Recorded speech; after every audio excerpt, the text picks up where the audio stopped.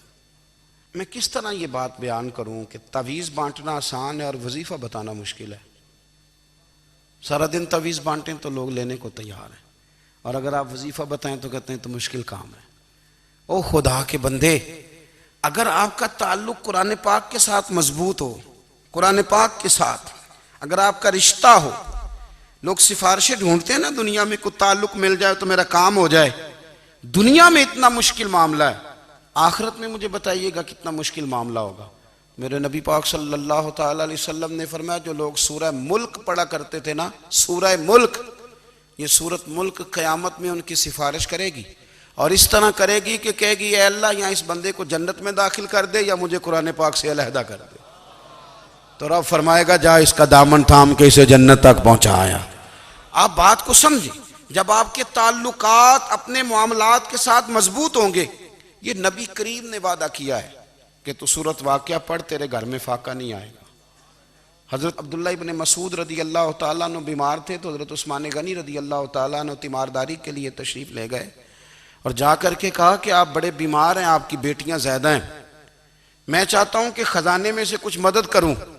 تو سیدنا عبداللہ ابن مسعود رضی اللہ تعالیٰ عنہ اٹھ کے بیٹھ گئے اور کہنے لگے امیر المومنین، اللہ آپ کو میری طرف سے، میری بیٹیوں کی طرف سے بہتر صلہ دے. میری بیٹیوں کو کسی خزانے کی ضرورت نہیں، میں نے انہیں خزانہ دے دیا ہے. کہا جناب آپ نے کون سا خزانہ دیا ہے، میں آپ کے مالی معاملات کو جانتا ہوں. تو فرمانے لگے امیر المومنین، میرے نبی کریم نے فرمایا ہے جو سورت واقعہ پڑھے اسے کبھی فاقہ نہیں آتا. میں نے بیٹیوں کو یاد کرا دی ہے، یہ خزانہ میں نے انہیں دے دیا ہے. وہ سارے والدین سنیں جو بیٹیوں کے لیے پریشان رہتے ہیں. حضرت عبداللہ ابن مسعود نصیحت کر رہے ہیں، فرمانے لگے میں نے سورت واقعہ یاد بھی کرا دی ہے، پڑھنے کی عادت بھی ڈال دی ہے. حضور نے فرمایا ہے جو سورت واقعہ پڑھے اسے فاقہ نہیں آتا. کہنے لگے چاند تو اپنی جگہ چھوڑ سکتا ہے، سورج گر سکتا ہے، تارے ٹوٹ سکتے ہیں، پر مدینے والے رسول کی بات غلط نہیں ہو سکتی. حضور نے فرمایا فاقہ نہیں آئے گا تو انشاءاللہ کبھی بھی نہیں آئے گا. کرنے کا کام یہ ہے کہ ہم اپنے معاملات، اپنی عبادات، اپنی دعائیں کبھی 10 منٹ عادت ہو جائے نا دعا مانگنے کی علیحدہ سے رات کو. حضور نے فرمایا جو فرض نماز کے بعد دعا مانگے اللہ اس کی قبول کر لیتا ہے. نبی پاک صلی اللہ تعالی علیہ وسلم نے فرمایا اللہ مسافر کی دعا قبول فرماتا ہے. حضور نے فرمایا اللہ مظلوم کی دعا قبول فرماتا ہے.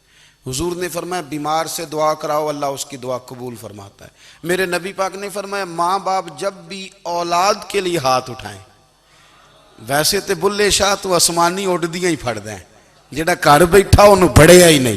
حضور فرمانے لگے ماں باپ جب بھی اولاد کے لیے دعا فرمائیں اللہ ان کی دعا کو قبول کرتا ہے. آپ اپنا تعلق بنائیں دعا کے ساتھ، عبادت کے ساتھ، مصلی کے ساتھ رشتہ بنائیں، استغفار پڑھیں. صلاح الدین ایوبی صلیبی جنگوں میں تھے، رات کو مسجد اقصی میں نماز پڑھی تو پریشان تھے.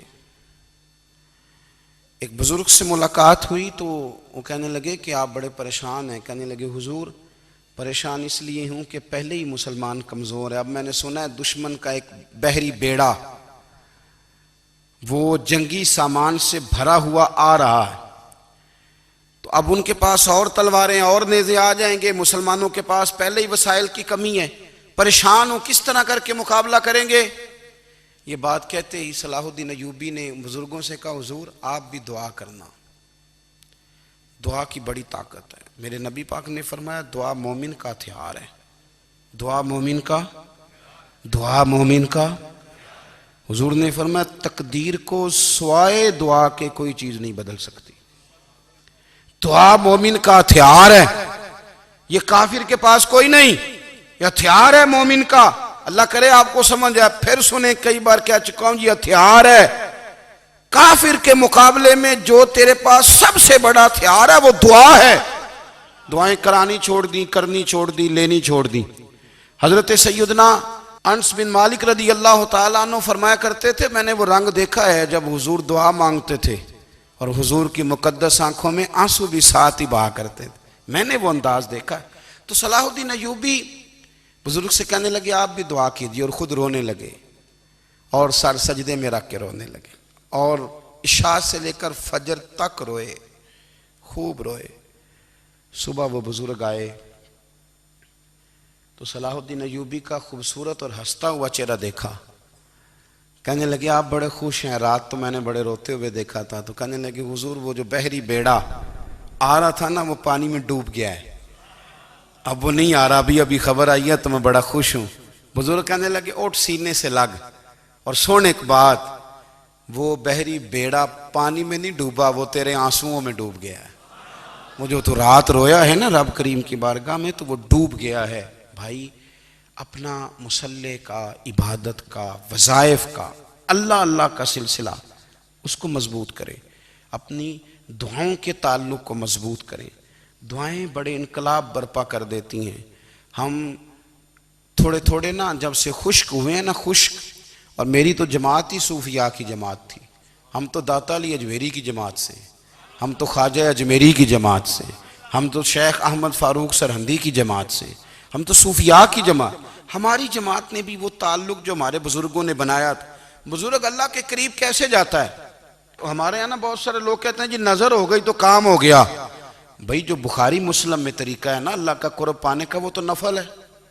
نبی کریم علیہ السلام نے فرمایا بندہ نفلوں کے ذریعے رب کے قریب جاتا ہے، اور اتنا قریب جاتا ہے کہ پھر اللہ اس کی زبان بن جاتا ہے، اللہ اس کی آنکھیں بن جاتا ہے، کان بن جاتا ہے، ہاتھ اور پیر بن جاتا ہے.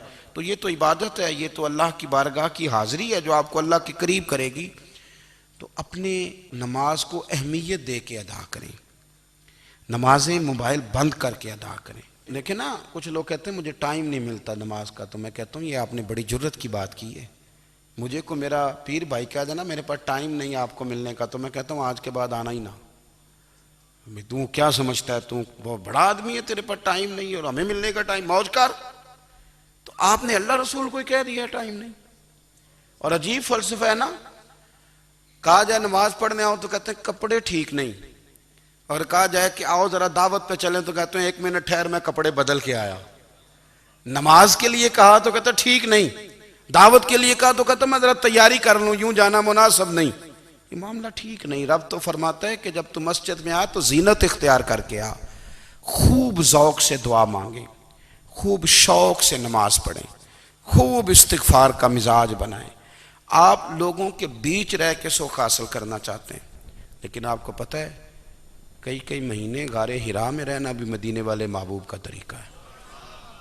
ہر سال اعتکاف بیٹھنا الگ سے، یہ بھی حضور کا طریقہ ہے. مسجد نبوی کے اندر دروازہ کھلتا تھا نبی کریم کا، پر گھر کے اندر نفل پڑے نبی پاک. اور حضور فرماتے ہیں کچھ نفل نماز گھر میں بھی پڑھا کرو، گھر کو قبرستان نہ بناؤ. ہمارا گھر اللہ کے ذکر سے آباد ہوگا اگر ہم نماز پڑھیں گے نا. میں جب سنت پڑھنے کے لیے گھر میں کھڑا ہوتا ہوں تو میرا جو 2.5-3 سال کا بیٹا ہے نا، وہ بھی میرے ساتھ نماز پڑھنی شروع کر دے. اسے پتہ کوئی نہیں نماز کیا ہوتی ہے، لیکن وہ بھی نا سجدہ نہ بھی کرنا ہے تو ساتھ لیٹ ضرور جاتا ہے. پتہ چلا بچے لیکچر دینے سے نماز نہیں پڑھتے، نماز شروع کر دیں تو بچے بھی شروع کر دیتے ہیں. ہم جب پریشان ہوتے ہیں تو لیکچر دیتے ہیں، تو لیکچر تو باہر شاید چل جائے، گھر میں کیسے چلے گا؟ گھر میں تو عمل چلے گا. تو میرے عزیز، آج کے اس روحانی اجتماع میں ہمارے دوستوں نے جو محنت کی، ہم نے بار بار اپنی نیت سے پوچھا خدا ہمیں معاف کرے اگر کوئی ذاتی شہرت ہے، کوئی ہمارے ذاتی مفادات ہیں، رب ہمیں ہدایت دے. ہماری یہ خواہش تھی کہ روحانی اجتماع ہمیں تھوڑا سا اللہ اور اس کے رسول کے جانب مائل کرے. کچھ ہمارا رشتہ مصلی